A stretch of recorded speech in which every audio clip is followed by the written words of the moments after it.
오늘 만족하십니까? 라는 제목으로 함께 말씀을 나누고자 합니다. 인터넷에 있는 글 가운데 하나를 가져왔습니다. 내가 태어날 때 나는 울었지만 주위의 사람들은 웃었다. 내가 죽을 때 주위 사람들은 울겠지만 나는 웃으면서 그분께 갈 것이다. 이 짧은 한마디의 말 속에는 많은 것이 담겨 있는 것 같습니다. 세상에 태어난다는 것은 큰 축복입니다. 그러나 막상 당사자는 울음으로 이 세상에 나오게 됩니다. 수많은 사람들이 축복해주고 그 한 사람의 태어남을 통해서 모두가 기뻐합니다. 그러나 또 반대로 그 한 사람이 죽음이라는 그 문을 통하여 이 세상에서의 모든 것들을 끝마칠 때에 모든 사람이 슬퍼하지만 그러나 그 한 사람은 기쁨으로 그 죽음의 문을 들어간다는 것입니다. 어찌 보면 우리 속에 태어남과 이 죽음이라는 이 모습 속에서 우리가 생각하는 삶과 죽음의 관점에 따라서 이것이 다르게 해석될 수도 분명 있을 것입니다. 예수 믿는 자에게, 천국에 대한 소망을 가진 자에게, 그리고 하나님에 대한 분명한 확신을 가진 자에게는요, 바로 이 죽음조차도 우리가 기쁨으로 맞이할 수 있는 정말 만족스러운 우리의 삶의 마지막이 될 수가 있다는 것입니다. 하나님 나라에 분명한 확신 있는 사람만이 고백할 수 있는 하나의 고백과도 같은 것이죠. 오늘 설교는 한 사람의 이야기로 시작을 해보려고 합니다. 김석봉이라는 분인데요. 여러분 알고 있는지 모르겠습니다. 시내 곳곳에 가보면 석봉 토스트라는 가게를 우리가 볼 수 있죠. 바로 이 석봉 토스트의 창업자가 김석봉이라는 분입니다. 그는 매일 새벽 4시 50분 거울을 보고 미소 연습을 한다고 합니다. 나는 할 수 있어. 너는 꼭 해내고 말 거야. 라는 말을 되뇌이고 성경을 읽고 잠언의 말씀을 읽고 난 이후에 주님, 이 손에 솜씨와 맛을 주옵소서 기도하고 하루의 삶을 시작을 한다고 합니다. 석봉 토스트는 연봉 1억의 신화를 만들어 냈습니다. 기뻐 예뻐 바빠라는 구호와 함께 그는 하루의 일과를 시작했습니다. 돈을 쫓지 말고 꿈을 쫓아라. 그러면 돈이 따라올 것이다. 아침마다 미소 짓는 연습을 하며 이 산벌을 외쳤다고 합니다. 석봉 토스트는 길거리에서 이제는 쉽게 마주할 수 있는 프랜차이저입니다. 이 브랜드의 토스트 가게를 전국에서 마주칠 때마다 우리가 늘 이런 생각을 갖게 되죠. 야, 저런 사람들은 어떻게 해서 저렇게 많은 체인점을 소유하며 이렇게 성장할 수 있었을까? 1호점은요, 김석봉 씨가 무교동 길거리에서 맨 처음 시작을 했습니다. 소형 트럭을 개조해서 만든 가게에서 파는 간단한 토스트였지만 연봉 1억이라는 수익을 창출했습니다. 토스트의 가격은 단돈 1,000원입니다. 그러나 재료도 토스트를 싸는 그 냅킨도 최고급을 고수하며 마음과 정성을 듬뿍 담은 토스트를 만들어내는 것이 바로 석봉 토스트의 기업 마인드였습니다. 또 하나의 특징은 손님들이 직접 돈통에 돈을 수납하도록 했습니다. 토스트를 직접 받으면 위생적이지 못하기 때문에 손님의 정직성을 신뢰하는 마음으로 손님들이 비록 주인이 그것을 보지 않지만 돈통에 자기가 원하는 만큼의 돈을 넣고 그 물건을 받는 형태로 이 스낵점을 운영을 했습니다. 그는 검정고시를 마치고 고등학교를 마치고 신학교를 갔습니다. 하루 중에 절반은 일을 하고 절반은 봉사할 수 있는 일거리를 찾다가 발견한 것이 바로 이 토스트 장사였습니다. 트랙터를 몰고 3호선 녹번역에서 시작하였으나 처음에는 장사가 안 되었습니다. 다시 홍제역으로 옮겼으나 역시 장사를 접어야 했습니다. 처음엔 장소가 문제라 생각했지만 진짜 원인은 다른 데 있었습니다. 거리에 나가 장사를 한다는 것을 스스로 부끄러워하며 얼굴을 가리고 번거지 모자를 눌러쓰고 사람들의 시선을 회피하면서 일을 했으니 오히려 장사가 잘 됐다면 훨씬 이상했을 것입니다.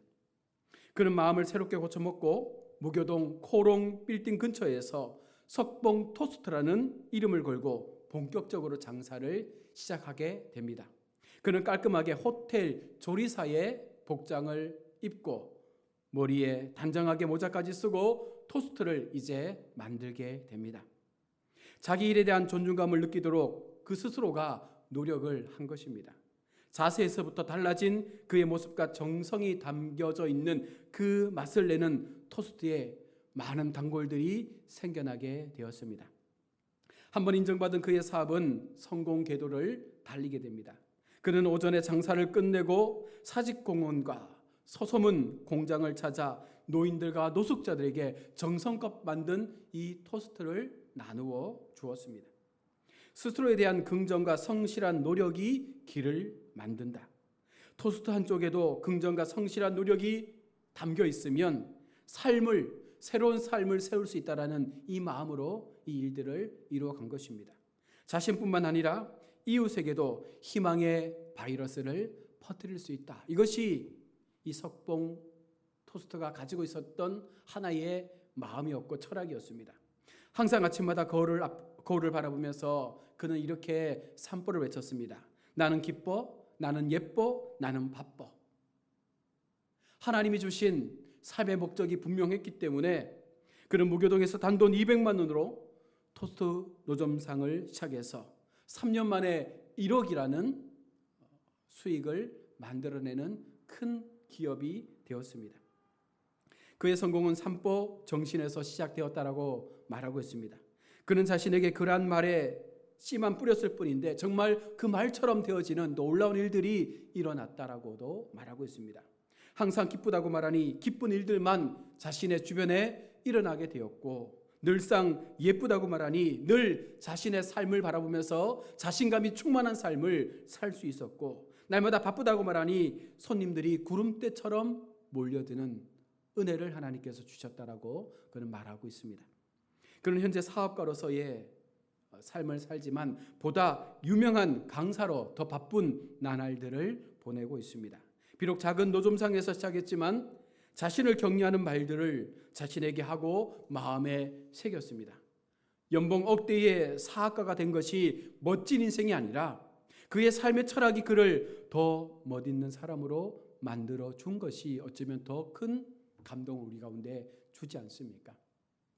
아마 이 석봉 토스트가 만족하는 것이 무엇이었겠습니까? 내가 많은 돈을 벌었기 때문에 그가 만족한 것이 아니라 정말 그의 인생 철학 속에서 담겨 있는 하나님이 주신 지혜와 그 말씀 속에서 나를 통하여 이루어 가실 하나님의 그 꿈과 비전들이 나를 통하여 세상 가운데 흘러갈 수 있도록 나를 사용해 주신 그 하나님의 은혜 앞에 그가 훨씬 더 많이 만족하고 감사하지 않았겠습니까?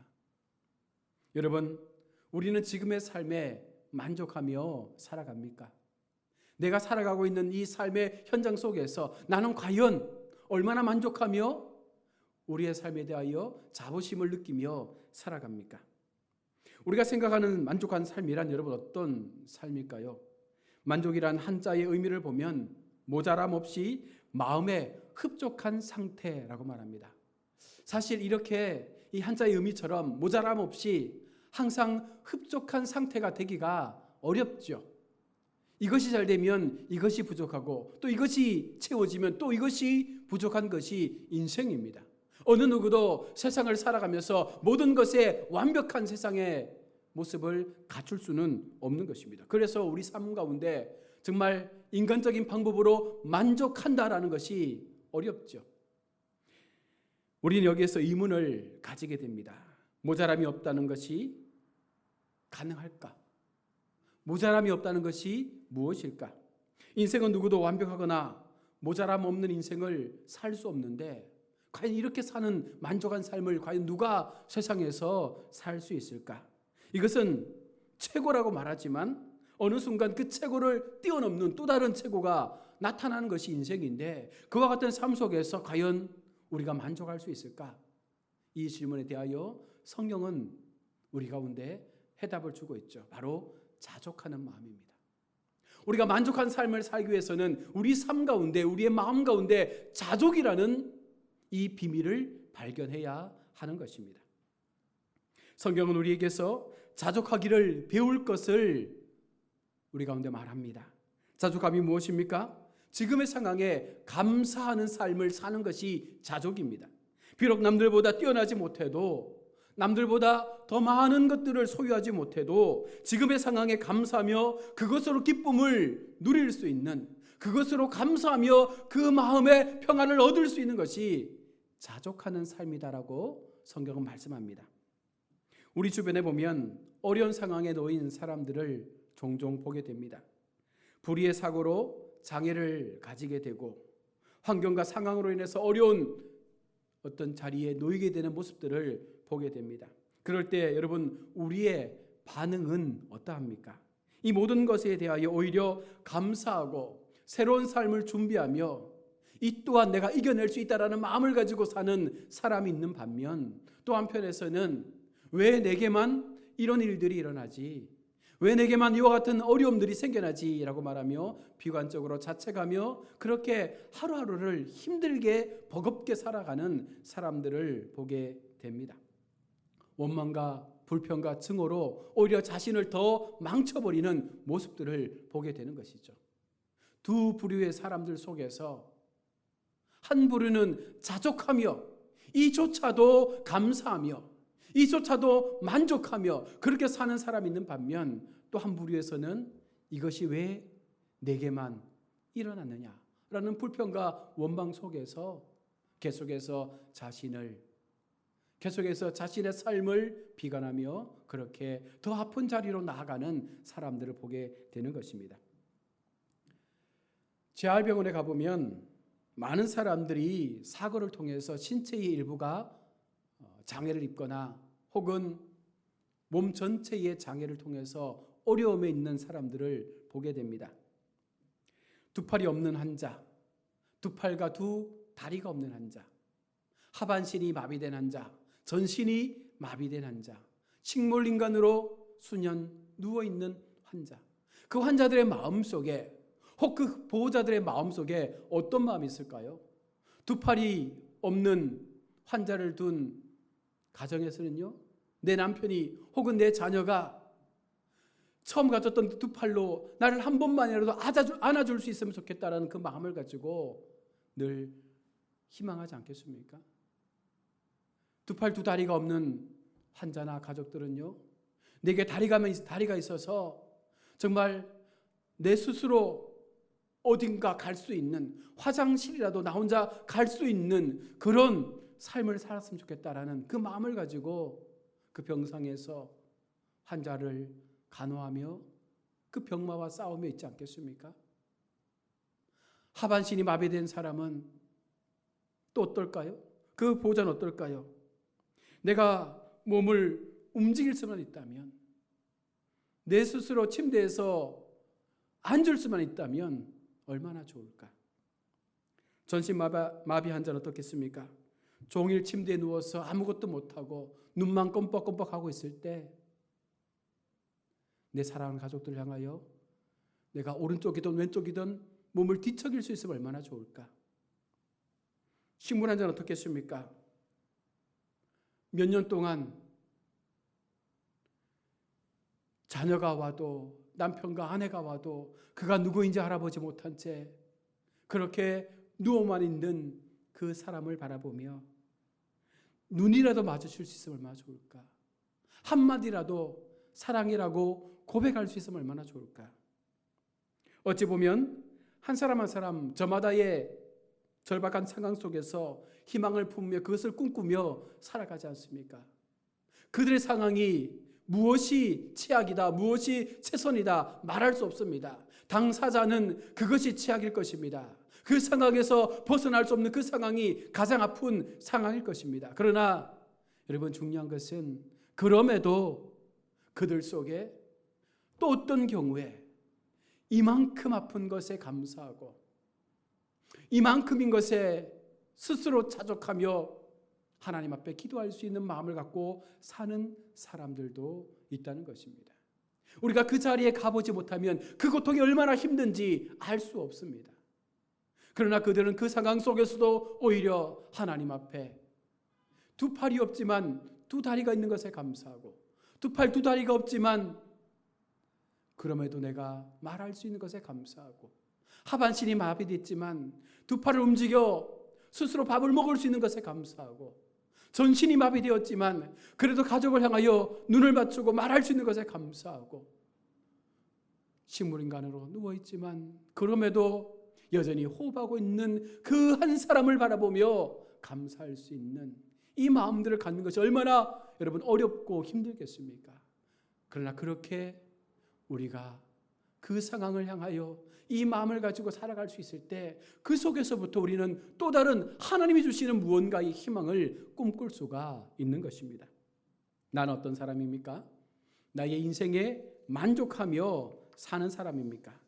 대통령, 장관, 국회의원, 교수, 박사, 목사, 우리가 뭐 잘났다고 큰 소리 칠 줄 압니까?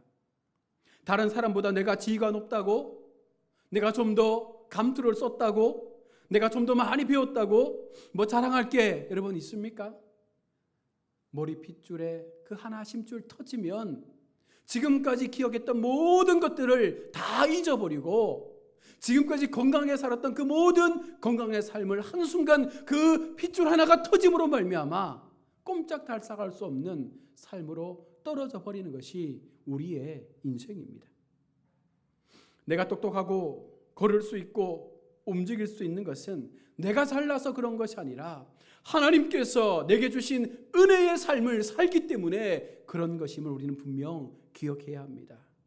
그래서 우리는 내게 주신 삶을 오늘 석봉 토스트의 오너처럼 이웃을 향하여 나눌 수 있는, 이웃을 향하여 흘려보낼 수 있는, 내가 이 직업을 선택하게 된 것은 봉사할 수 있는 시간을 만들기 위해서 이것을 선택했다라는 그 석봉 토스트의 오너처럼 우리가 그 마음을 가지고 세상을 향하여 무언가 하나님의 이름을 드러낼 수 있는, 하나님의 마음을 전할 수 있는 이 삶을 살아야 한다는 것입니다.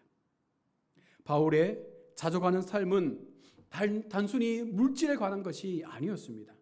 어떤 상황에서도 하나님을 신뢰하며 그분이 허락하신 삶의 자리로 나아가는 모든 것이 하나님의 뜻임을 믿고 그 삶 속에서 되어지는 모든 것에 감사할 수 있는 그 마음을 가졌기에 바울은 자족하는 삶을 살 수가 있었던 것입니다. 빈부귀천을 떠나 어떤 상황에서도 우리는 하나님으로부터 허락하신 지금의 삶의 자리에서 자족할 수 있는 인생의 삶을 살면 욕심도 비울 수 있고, 남들과의 비교의 마음도 비울 수 있고, 또 내 속에 있었던 세상을 향한 원망과 지금 나의 상황에 대한 불평도 우리가 비울 수 있는 것입니다. 오늘 사도 바울이 말하고 있는 12절의 말씀이 무엇을 의미합니까? 나는 비천에 처할 줄도 알고 풍부에 처할 줄도 알아. 모든 일 곧 배부름과 배고픔과 풍부와 궁핍에 처할 줄도 아는 일체의 비결을 배웠노라. 가난과 부유함, 배부름과 배고픔, 궁핍과 풍부, 이것은 서로 정반대의 상황을 우리에게 보여주고 있습니다. 이처럼 서로 정반대의 다른 상황에 있을지라도 그 자리가 부한 자리든, 그 자리가 비천한 자리든, 그 자리가 우리 육체의 강건한 자리든 우리 육체의 병마의 싸움에 있던 자리건 어떤 상황이 있던 하나님의 자녀는 그 모든 것을 뛰어넘어서 하나님의 마음으로 인생을 살아가는 사람임을 보여주는 것입니다. 결국은 나의 자리가, 나의 환경이, 나의 배경이 나로 일하는 것이 아니라, 나로 일하게 하는 것이 아니라 하나님이 주신 그 마음이, 하나님 주신 그 삶의 소망과 비전이 우리로 세상 속에 내가 어떻게 살아야 할지에 대한 분명한 확신을 보여주고 있는 것입니다.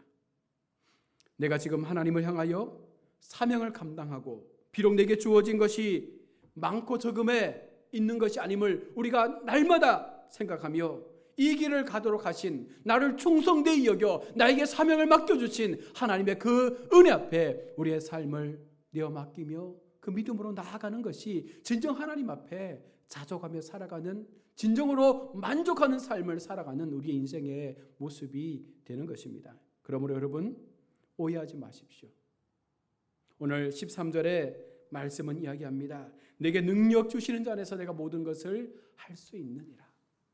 우리가 자족함을 배울 때에 빈공에도 처하고 부함에도 처하고 우리가 어떤 자리에 놓인다 할지라도 그 속에서 나를 나되게 하신 하나님의 그 주권과 역사가 우리의 손을 붙잡고 계시기에 우리는 고백할 수 있는 것입니다. 무엇입니까?